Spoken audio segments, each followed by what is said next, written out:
Kita boleh tengoklah undang-undang tu agak ambil pengajaran ke tak? Denda sana, denda sini, denda situ, buat undang-undang macam-macam. Tapi tidak menjadi pengajaran pada masyarakat. Kau denda, kau kuat. Kau denda, kau kuat. Itu maksud undang-undang itu sudah tidak berfungsi lagi. Kena tukar dah undang-undang itu kepada undang-undang Islam. Nah.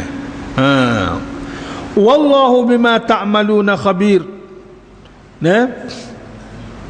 Tuhan buat lagu tu supaya kamu diberi pengajaran, supaya jangan kamu mendekati perkara yang mungkar tu. Benda mungkar ni jangan duduk dekati. Susah ke buat. Masuk dekat pun tak boleh. Masuk geng tu pun tak boleh. Sebab kalau dia masuk geng, dia akan turut geng tu lah. Sebab tu jangan duduk masuk puak-puak karut ni. Nah. Walaupun nak cari makan, hamba masuk nak cari makan je. Nak cari makan pun akhirnya jadi karut macam tu jugalah. Dah kamu masuk puak karut. Puak tak betul, puak sesat. Tak boleh. Itulah nasihat Allah Ta'ala. Wallahu bima ta'malun. Dasar laginya, ini paksi akidah ni. Ini paksi akidah. Sebab manusia ni dengan undang-undang kadang-kadang tak khabar.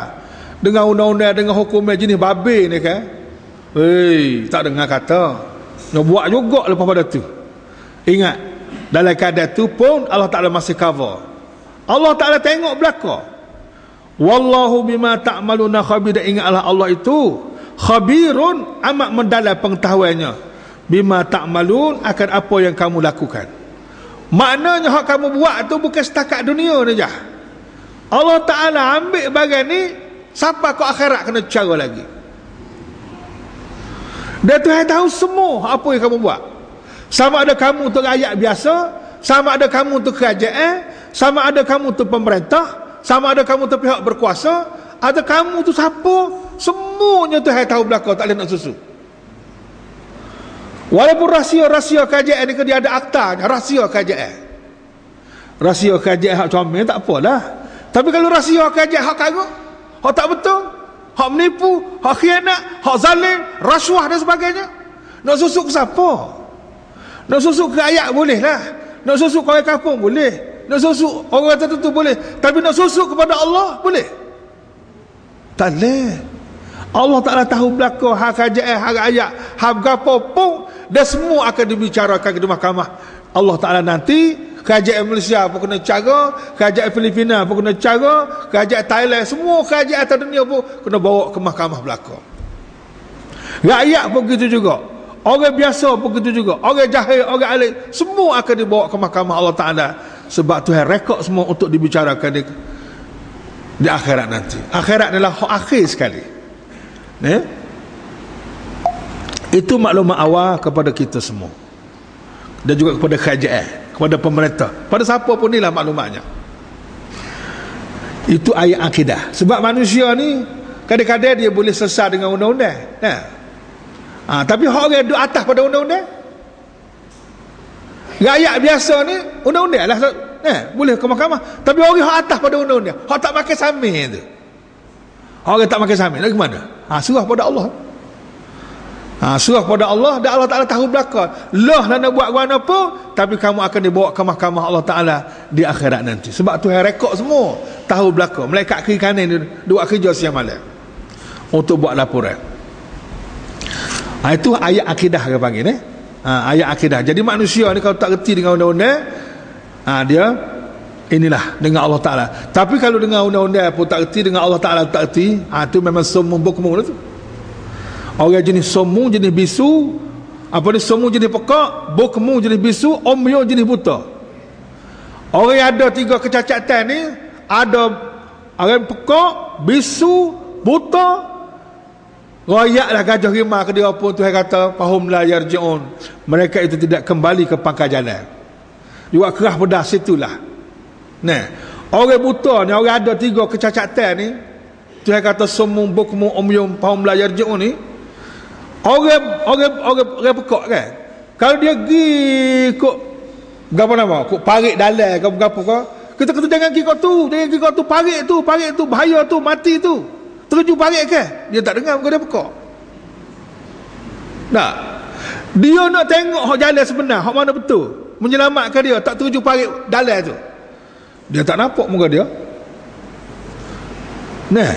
Dia pekak, orang dengar royak tak dengar. Omyong dia buta, tak nampak. Somong, bukung, bisu. Bisu ni makna dia tak boleh nak tanya orang. Nak tanya orang mana kat jalan yang sebenar, dia tak kerti nak tanya, muka dia bisu. Orang ada ketiga kecacatan ni tak boleh buat apa dah, pakai terjun neraka lah. Fahum la yarji'un, dia tidak akan boleh kembali ke pangkal jalan, tak akan boleh kembali kepada jalan yang benar. Sebab orang duk bersyarah, orang mengajar, orang bergotor, orang bergani, orang nasihat, dia tak dengar kata, muka dia pekak. Nah, dia nak tanya orang hak mana betul, hak mana tak betul, dia tak boleh tanya, muka dia bisu.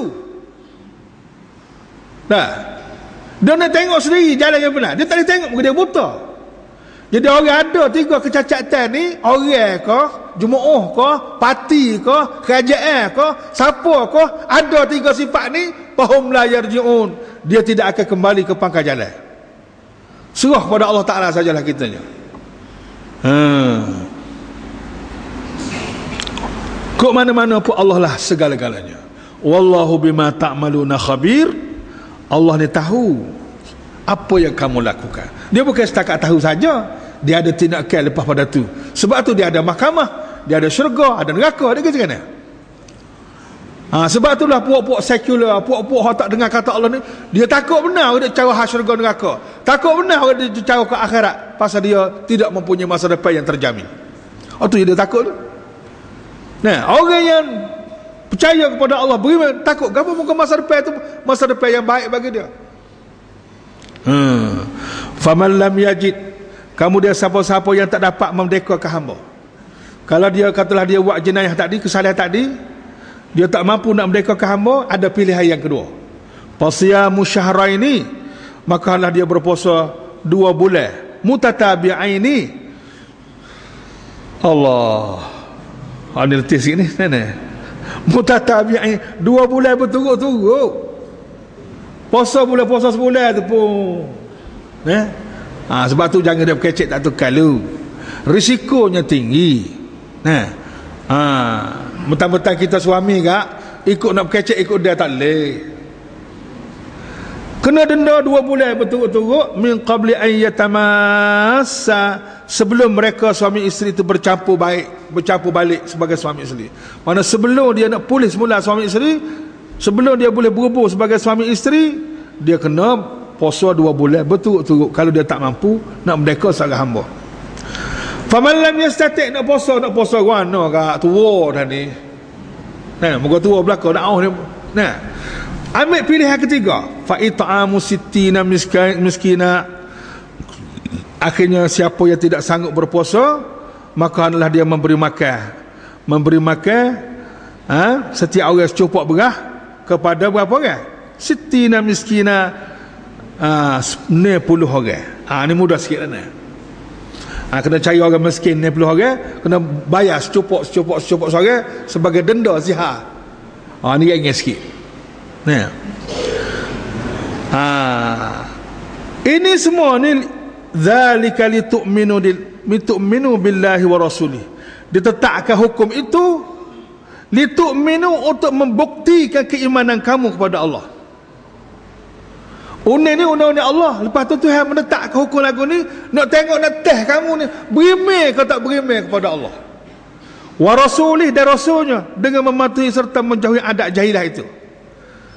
Jadi undang-undang Allah ni sekaligus nak menentu, nak test kamu ni berimeh ke tak berimeh kepada Allah. Kalau kamu berimeh, kamu akan terima hukum Allah ni walaupun berat. Tapi kalau kamu kata hukum tu tak sesuai dengan Malaysia, habis mana kamu sudah tidak berimeh lagi. Apabila kamu sudah tidak berimeh, habis. Tak ada satu.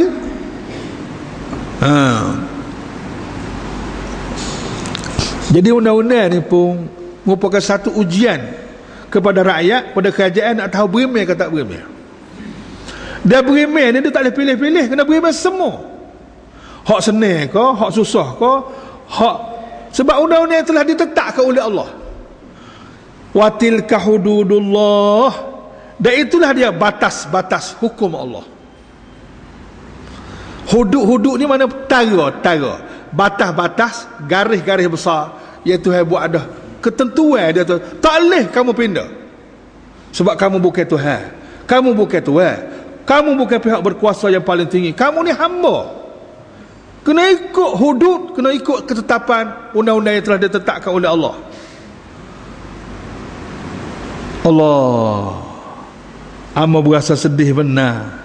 Ada orang Melayu kata dalam Quran ni tak ada hudud. Nah,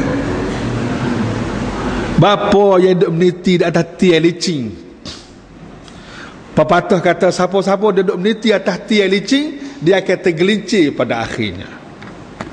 Duduk meniti atas tiang licin tu apa? Lagi pun kita ni jadi orang tak pandai meniti, tak reti bab meniti tu. Kitanya tak reti agama, dia berkecek bab agama. Kitanya tak reti Quran, buta Quran, dia berkecek hak Quran. Lebih baik dia berkecek bab doktor dia, mungkin dia reti doktor. Amo tak reti doktor, amo tak berani nak berkecek bab doktor. Sebab amo tahu amo tak reti ilmu doktor. Orang hak tak reti ilmu engineer, jangan dia berkecek bab engineer, dia jebeh demo. Nampak jahilnya. Duk kata hudud ni tak ada dalam Quran. Ni tidak hudud kan ini? Hudud-hudud ni mana ketetapan Allah Ta'ala, undang-undang yang ditetapkan oleh Allah, yang tak boleh dipindah oleh sesiapa pun. Siapa dia pindah undang-undang ni, mana dia nak jadi Tuhan, dia telah mensyiriki Allah. Mana dia nak jadi Tuhan, walaupun dia tak mengaku nak jadi Tuhan. Macam Firaun zaman dulu. Firaun zaman dulu dia mengaku nak jadi Tuhan. Ana rabbukumul a'la. Oh tu hak jadi declare. Banyak lagi orang-orang nak jadi Tuhan yang tidak declare zaman kita ni. Tak berani nak declare. Tapi dengan dia menolak dan meminda ketetapan Allah ini, satu jenayah besar sebenarnya. Yang herannya apabila dia kata hudud tak ada dalam Quran, pakat tepuk sebuah dewan tepuk. Wak kejahil punya kerjaannya. Memanglah manusia ni annasu a'da'u ma jahilu. Manusia akan jadi bermusuh dengan benda yang dia tak tahu.